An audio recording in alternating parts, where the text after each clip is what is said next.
Hello everyone, how's it doing? You good? No, any pies in here, is that what you're saying?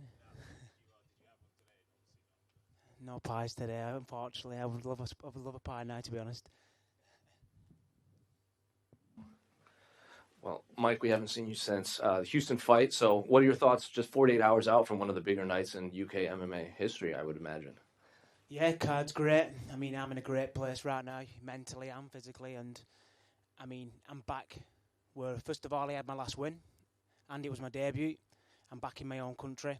I've got all my family, my friends around me, and I'm in a great place. I'm very, very happy, and I'm just ready to fight and put on a performance. Saturday night.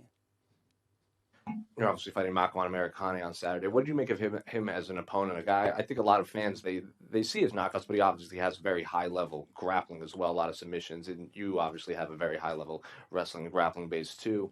Uh, Typically, when we see these two high level grapplers, it can turn into a striking match, like historic, like Matt Hughes would fight like Josh Koscheck. That would happen, for example. So, what do you make of his skill set in the octagon all around?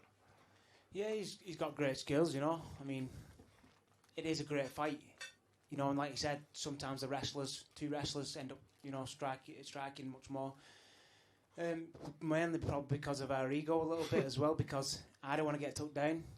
I don't want to fail a takedown. I don't want him to take me down. So sometimes our ego a little bit. You've seen it with Colby and Kamara. Yeah. They didn't really attack too much in the first fight. So I think that's what happens, and that's why they end up striking more. But yeah, Makwan's got good skill set. He's got similar chokes to me on the ground, and that's what's going to make it a great fight on the night. I think he's gone under the radar a little bit, and I think people's going to be surprised when they see us walk out on the night, and they're going to be excited to see that fight.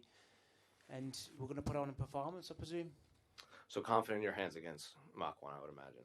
Yeah, that's what I'm taking from my last fight a little bit more. Coming up against somebody like Lando Vanato was my last fight, and he's an exceptional striker. He's world class in striking. He's come up against some great guys, and I hurt him. I hurt him on the feet. I definitely did hurt him with a couple of right hands. So that's the kind of confidence I'm going to be taking to this fight. I'm going to put the pressure on. I'm going to get the finish. And finally, I asked Molly this just before you came out. Back stateside, we hear about this golden era of MMA in the UK right now, presently. So, can you feel that right now during fight week from the fans? I mean, they haven't had a card since 2019, and now they're getting the stacked card for their return. Yeah, the last card here was 2019 again, where I had my debut. So I had that feeling of my debut. I was excited all week, and I was buzzing because it was my debut, and I'm getting that same feeling again. And yeah, it's one of the best cards they put on in the UK ever, I think. Looking at this card, there's a lot of big names on it, and Tom, my teammate, Tom Aspinall, he's headlining, so that's nice again. I've been here before when Till headlined, but the results I think are going to come this time. I think because obviously last time we didn't get two results, but this time I think we'll get the two results. Mike, just to the back here. Obviously, you are coming off of those two losses. They didn't go your way. Do you approach this fight any differently? Do you have, as you have done in the past? I don't approach it any differently, and I'll be honest. This fight is so much more than me keeping my job off the two losses. This fight is to put on a performance for my dad. Sadly, my dad has been diagnosed with a terminal illness, and he's going to be there cage side watching me, on the night, and that is what it means to me. There is absolutely no chance that this guy's going to put me away on Saturday night.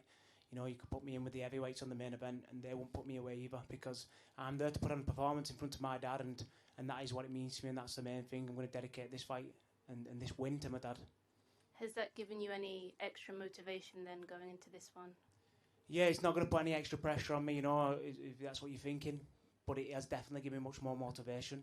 It's given me, it's lit a fire in my belly, and I'm very excited for the fight, but I'm very angry for the fight as well, and I feel that's going to bring the best out in me. And in terms of training for this, have you approached training for this any differently? Having had those two losses, is there anything that you've taken away from those that you've maybe made improvements? I mean, yeah, obviously I've, coming off two losses, I think coming off losses, the first person you need to look at is yourself. I think a lot of people do it wrong. They start changing gyms, they start changing weights and things like that. But I sat down and I thought about it to myself, and I changed the fact that obviously I train in Liverpool, which I'm travelling 4 hours a day to get to, because I train twice a day, I'm going to and from. So I moved into Liverpool this time and made sure my recovery was perfect. and I feel that's helped me a lot. So I just literally moved away from my family for the last 5-6 weeks of my camp, and made sure I made that sacrifice, and I just lived, eat and sleep, breathe, training. That was it. And last one for me, what do you think you can expect to see from Makwan on Saturday night? I mean, he is a little bit hit and miss, Makwan. I think he's sometimes he turns up, sometimes he doesn't. We'll see, but it doesn't matter what kind of Makwan's going to turn up, because I am turning up and I am getting that win. Thank you. Mike, this fight back here at the back, this fight was originally part of the ill-fated 2020 London card. And did you ever in your wildest dreams think you would get it back 2 years later with the fans back and all this attention? I mean, I've looked at Makwan even before I got into the UFC. He fought people I knew, and I've always watched him. So I always, envisioned that I was going to fight this guy. I don't know why, maybe because he had good wrestling and I knew I had good wrestling. I always thought we'd come up and get a match against each other. But yeah, obviously I got matched against him in 2020, a week before. He got cancelled because of the COVID. But I'm happy it's come back round again. It's a fight I've always wanted, and it's obviously a fight we've got now, and I'm happy about that, yeah.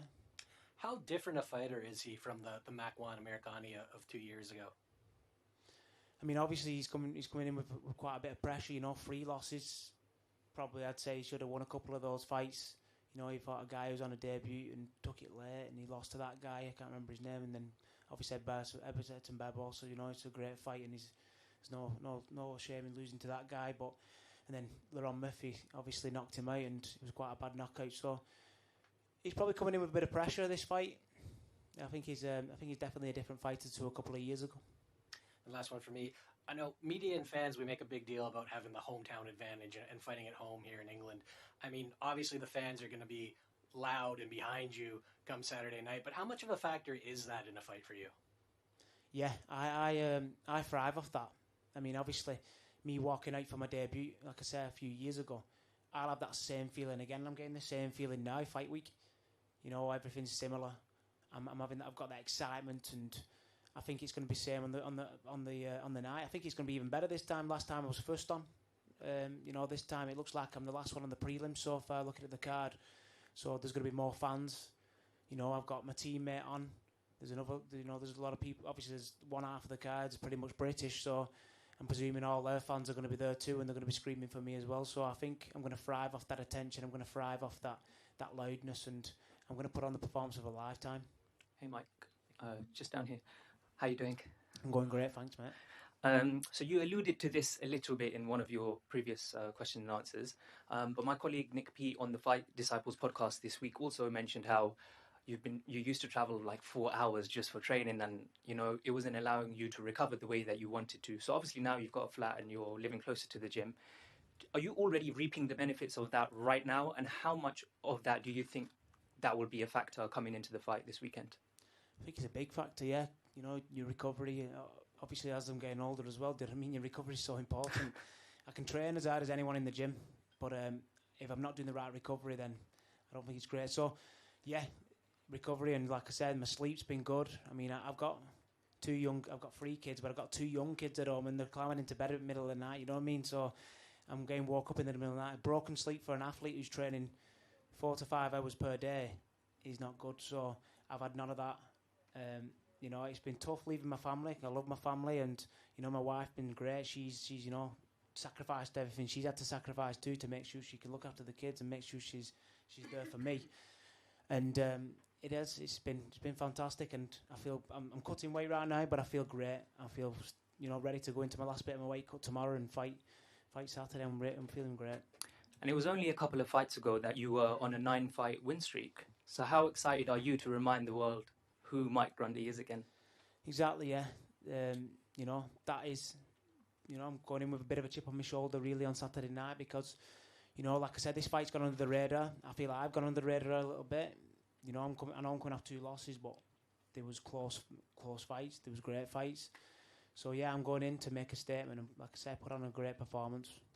And just my final question, and on a bit of a lighter note, what's your most favourite thing to do after you fight? After the fight, eat. I mean, this time, this time I'm going to stay. I didn't stay in London last time I fought here, but I'm staying in London. Going to spend some time with my dad and my family up in London, just a couple of days, and I've made sure I've searched out some of the best restaurants. We're going to American Diner on Sunday daytime. I'm going to eat there and get a big burger, I think. Good luck on Saturday night. Thanks very much, mate. Hi, Mike. Here. Hi, mate. Mark One is very well known for his Anaconda choke. How many times have you watched him doing that, and how prepared are you for it? Yeah, I've seen him obviously do it quite a bit, and I'm very prepared for it because he's got the similar chokes that I use as well. I love an Anaconda choke, I love a dash choke, I love a guillotine. It's no secret. And again, my ego kicking. I don't think I'll get caught with my type of chokes either. So I'm ready for it. I'm ready for them. That everyone? Mike, just a quick one. Yeah. It's the 20-year anniversary of the first ever UFC London event this year, the Brawl in the Hall. On that night, Ian Freeman was in a very similar position to yourself. His dad was, in the hospital with a terminal illness. Yeah. He actually stole the show. He produced the performance of his life, stopped Frank Mir, and it went down in UK MMA folklore as the coming out party. Yeah. Is the stage set for you to do something very similar? Will history repeat itself? Can you set a tone and really push on for this next stage of UK MMA? I think I definitely can. And I didn't know that about Ian Freeman. Obviously, I knew he fought in the UFC and stuff, but I didn't actually know that. But it does, having that thing in the back of your mind, and my dad's gonna be sat there. He's gonna be there cage side. To have him there, and we don't know him anymore. Really, he's gonna be able to be there for. Is special to me, and it definitely lights a fire in my belly, and it definitely is going to bring out a different animal in me. It definitely is, and hopefully that's going to be a performance of the night. Bonus to add as well. Everyone okay? Yeah. Thanks very much, everyone. Thank you.